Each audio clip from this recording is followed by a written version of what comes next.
명예회복도 시켜드려야 되고 참 바쁩니다.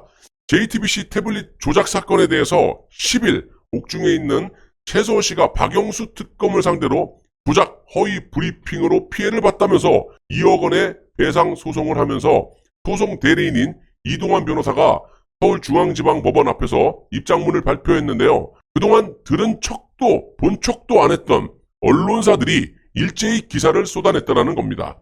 아시다시피 그 전까지만 해도 특검의 사기 조작 브리핑에 대한 정정 보도를 했던 언론사들이 메이저급이 아닌 그런 언론사들이었었는데 조선일보를 비롯해서 MBC, KBS, 연합뉴스, 뉴시스, 매일경제, 노컷뉴스, 헤럴드경제 등이 보도를 했지만 역시나 JTBC나 중앙일보는 보도를 하지 않은 것으로 보입니다. 눈 씻고 찾아봐도 없어요.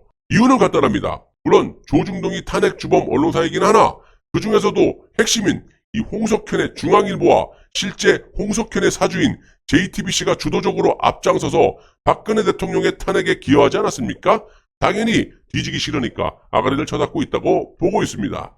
최소원 씨, 그러니까 개명전 최순실 씨가 태블릿 조작 진상규명을 위해 본격적으로 칼을 빼들었는데요. 당연히 진실을 말하는 사람 입장이다 보니 당당하게 옥중에서 특검을 상대로 용감하게 고소를 할 수 있는 것이고 제가 방송을 해드렸다시피 완전히 언론사와 특검, 검찰의 조작 날조로 인한 상당 부분 피해자이기 때문에 이런 결과가 나오는 것이라고 봅니다. 아무튼 최소원 씨는 탄핵 정국 당시 박영수 특검의 태블릿 관련 허위 브리핑으로 극심한 피해를 입었다면서 손해배상 소송을 제기하고 나선 것이고요.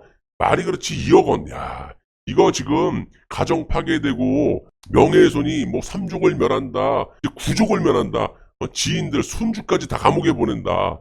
이딴 식의 진짜 검사들의 그 망언들, 이런 폐악을 어떻게 돈으로 환산할 수 있겠습니까? 수십억, 수백억도 안 될 거예요. 일단 형식적으로 이렇게 재판이 진행된 거고 나중에는 아주 다 싹 다 언론사들을 거덜낼 거라고 봅니다. 10일 오전 11시 소송 대리인인 이동환 변호사와 또 다른 피해 언론사인 미디어워치의 변희재 대표 등이 10일 서울중앙지법 정문 앞에서 태블릿 소송 내용과 배경을 설명하는 기자회견을 열었습니다. 최소원 씨는 이번 소송에서 2017년 탄핵 정국 당시 박영수 특검이 장시호가 제출한 제2태블릿을 두고 최소원 씨의 태블릿이라고 조작해서 허위 브리핑을 했던 문제와 관련 총 2억 원대의 손해배상 청구를 했고요. 피고는 당연히 박영수 특검의 총책임자였던 박영수 전 특검과 이규철 전 특검보 그리고 박영수 특검팀입니다. 여기서 말하는 박영수 특검팀은 수사사팀이 핵심이니까 그걸 말하는 거고요. 제가 여러 차례 말씀드렸다시피 태블릿 조작은 두 가지로 나눠지는데 첫 번째는 박근혜 대통령이 임명한 당시 검찰총장이었던 김수남과 서울중앙지검장이었던 이영렬의 특수본에서 조작을 한 것이고요. 오늘 최소원 씨가 고소를 한 태블릿은 장시호, 즉 최소원의 조카인데 이 건은 박영수 특검의 수사 4팀에서 조작을 한 겁니다.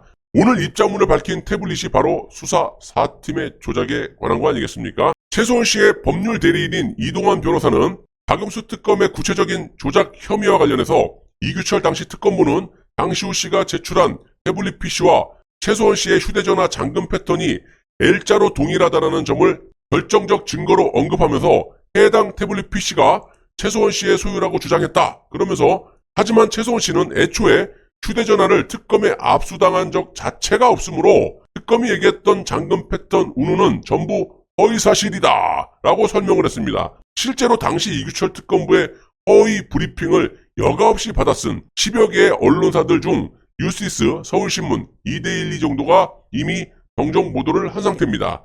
이어 소송 배경 설명에 나선 변희재 미디어워치 대표 고문은 2016년 10월 말에 JTBC 방송사에 의해 보도된 원 태블릿에 대한 검찰의 조작보다도 장시호가 제출한 제2태블릿 PC에 대한 박영수 특검팀의 조작이 훨씬 더 조잡하다면서 최소원 씨는 평소에 비밀 패턴조차 설정한 바가 없다고 하는데 특검에서는 L자 잠금 패턴에 대한 근거를 5년째 제출하지 못하고 있다. 이렇게 밝혔습니다. 여러분 참고로 특검이 주장한 장시호 태블릿 PC는요. 실제 장시호 것이 아닌 최소원 씨의 비서의 태블릿 PC로 밝혀졌습니다. 그러니까 완전히 조작 날조 브리핑이죠. 아직도 전 국민이 절반 이상 이런 특검의 거짓 브리핑을 인용 보도한 내용을 사실로 알고 있다는 겁니다. 그래서 제가 목이 터져라 이렇게 진실을 밝히고 있는 거고요. 계속해서 변희재 고문은 제2 태블릿 PC를 수사했던 특검 수사 4팀에 몸담았던 당시 파견 검사들인 윤석열 현 대통령과 한동훈 법무장관 후보자에게도 법적 책임을 물을 것이라고 선언을 하고요. 현 정부의 핵심 인사들도 6년 전의 태블릿 사기극과 무관하지 않음을 강조했다는 겁니다.